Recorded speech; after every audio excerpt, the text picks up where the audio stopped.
बेकदरी, बेकारी का अजाब। एक पहाड़ी की चोटी पर 3 देव रहते थे, हवा, पानी और बिजली। पहाड़ी के नीचे एक गांव था। इन देवों ने गांव वालों की जिंदगी अजीरन कर रखी थी। कभी पानी बरसता और पानी का रेला गांव को बहा कर ले जाता।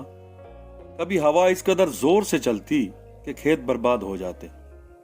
कभी बिजली कड़क कड़क कर गिरती और गांव वालों के मवेशी मर जाते। गांव वाले इन देवों से बहुत तंग थे। गांव का एक सियाना बुड्ढा कहने लगा कि भाइयों, यूं तो जीना मुहाल रहेगा, क्यों ना हम एक वफ्द पहाड़ी की चोटी पर भेजें और इन तीनों देवों से बात करें। मुमकिन है वो हमसे समझौता करने पर रजामंद हो जाएं। चुनाचे वफ्द भेजा गया। देवों ने कहा, भाइयों, हम तुम्हारे दुश्मन नहीं, उल्टा हम तो तुम्हारी खिदमत करने के लिए तैयार हैं। दरअसल मुश्किल ये है कि हम कुछ करने के बगैर नहीं रह सकते।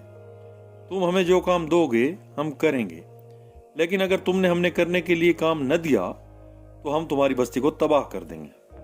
मुझे ऐसे लगता है कि जैसे हमारी नई नस्ल इन 3 देवों जैसी है। वो कुछ किए बगैर नहीं रह सकती, और चूंकि हमने उन्हें बेकदरी और बेकारी के अजाब में मुब्तला कर रखा है, इसलिए वो एडवेंचर की तलाश में तकरीब की जानिब चल निकले हैं। तमाम तर कसूर हमारा है।